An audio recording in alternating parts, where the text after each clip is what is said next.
जीवन मृत्यु ने धर्मेंद्र राखी को हिट जोड़ी बना दिया। 70 के दशक की फिल्म भ्रष्टाचार और बदले की कहानी थी। दोस्तों, जीवन मृत्यु ताराचंद बड़जात्या द्वारा निर्मित एक बदला लेने वाली थ्रिलर फिल्म थी, जो उस समय प्रोडक्शन हाउस द्वारा जानी जाने वाली साफ सुथरी पारिवारिक मनोरंजक फिल्मों से अलग थी।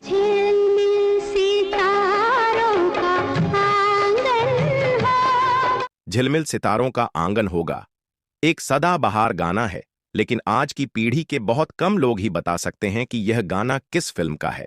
कुछ गाने फिल्म की लोकप्रियता को पार कर जाते हैं और कुछ स्टार द्वारा शानदार अभिनय के बावजूद शायद ही कभी उनके सबसे बड़े कामों में शामिल किए जाते हैं। 1970 में रिलीज हुई जीवन मृत्यु धर्मेंद्र की ऐसी ही एक फिल्म है जो सिनेमा प्रेमियों के दिमाग में शायद ही कभी आती हो। यह फिल्म ताराचंद बड़जात्या द्वारा निर्मित एक थ्रिलर थी, जो उस समय प्रोडक्शन हाउस द्वारा जानी जाने वाली साफ सुथरी पारिवारिक मनोरंजक फिल्मों से अलग थी। जीवन मृत्यु 1967 की बंगाली फिल्म जीवन मृत्यु की रीमेक थी, जिसमें उत्तम कुमार और सुप्रिया देवी ने अभिनय किया था। यह फिल्म 19वीं सदी के अंग्रेजी उपन्यास the count of Monte Cristo से ली गई थी। इस फिल्म को मलयालम में भी डब किया गया था, तो इस फिल्म ने नया रिकॉर्ड बना दिया था। ये फिल्म थिएटर में 100 हफ्तों तक चली थी। 1970 के दशक के भारत में भ्रष्टाचार एक प्रमुख सामाजिक बुराई थी और जीवन मृत्यु के निर्माताओं ने दर्शकों की भावनाओं को जगाने के लिए इस विषय का बहुत अच्छा उपयोग किया था। दोस्तों, 70 के दशक में बदला लेने वाली कहानियों को लोग ज्यादा पसंद करते थे, जिसमें शोले, दीवार और त्रिशूल जैसी क्लासिक फिल्में स्क्रीन पर आग उगल रही थीं। दोस्तों, ये कहना गलत नहीं है कि जीवन मृत्यु थोड़ी कम नाटकीय थी, जिसमें कोई आइटम सॉन्ग या एक्शन सीन्स नहीं थे, लेकिन धर्मेंद्र राखी की जोड़ी के कारण इस फिल्म ने चर्चा बटोरी। यह राखी की पहली हिंदू फिल्म भी थी। इसमें धर्मेंद्र ने भेष बदलकर पगड़ी पहनी थी। पहली बार उन्होंने अपने करियर में सिख की भूमिका निभाई थी।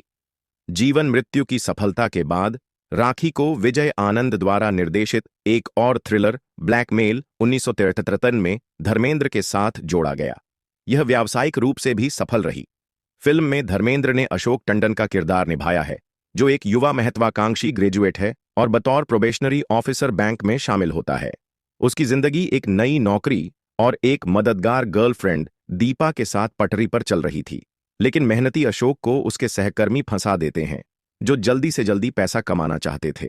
अशोक, जिसका करियर प्रोबेशनरी ऑफिसर से लेकर सिटीजन बैंक में मैनेजर तक तेजी से आगे बढ़ा था, फंड्स के गबन के लिए दोषी साबित होता है। उसे जेल की सजा सुनाई जाती है। रिहा होने पर उसे पता चलता है कि उसकी गर्लफ्रेंड ने किसी और से शादी कर ली थी। जब एक पूर्व बैंक सहकर्मी ने साजिश के बारे में अशोक को बताया, तो उसने अपना बदला लेने का फैसला किया। एक नेक इंसान की मदद से वह एक सिख उद्यमी बिक्रम सिंह की पहचान बनाता है और दोषी हरीश जगत नारायण, बैरिस्टर अमरनाथ और रमाकांत से बदला लेने की योजना बनाता है। दोस्तों, जीवन मृत्यु में धर्मेंद्र एक लापरवाह, आशावादी युवक से बदला लेने के माध्यम से अपना उद्देश्य खोजने से पहले एक खोई हुई आत्मा में बदल जाता है। यह किरदार अभिनेता को विकसित होने के लिए पूरी तरह से अवसर देता है और धर्मेंद्र ने इसका हर पहलू बखूबी निभाया था। एक इंटरव्यू में धर्मेंद्र ने साझा किया था कि ताराचंद बड़जात्या ने उन्हें बंगाली फिल्म में उत्तम कुमार का अभिनय करने के लिए कहा था, लेकिन धर्मेंद्र ने यह कहते हुए मना कर दिया कि यह उनके अभिनय में बाधा साबित होगा। फिल्म में केवल 3 गाने थे, जिनमें से 2 झिलमिल सितारों का आंगन होगा, जिसमें अशोक और दीपा अपने भविष्य के सपने देखते हैं। लता मंगेशकर और मोहम्मद रफी द्वारा गाया गया है। एक और, जो फिल्म के लगभग अंत में आता है, जो सभी गलत फहमियों के बाद 2 सितारों से वंचित प्रेमियों के एक साथ आने का संकेत देता है, बस लता मंगेशकर की आवाज में है। उन्होंने क्लासिक ठुमरी गीत जमाने में अजीब ही गाया, जो उस पृष्ठभूमि का निर्माण करता है जिसमें अशोक बिक्रम के रूप में प्रच्छन्न होकर अपने एक शिकार को फंसाता है। धर्मेंद्र ने कथित तौर पर अपनी लकी पीली शर्ट भी झिलमिल सितारों का आंगन होगा के लिए पहनी थी, जिसे उन्होंने पहले मेरे हमदम मेरे दोस्त 1968 और आया सावन झूम के 1969 में पहना था। शर्ट लकी हो या न हो, यह गाना बेहद लोकप्रिय हुआ और यह फिल्म उनकी तीसरी हिट बन गई।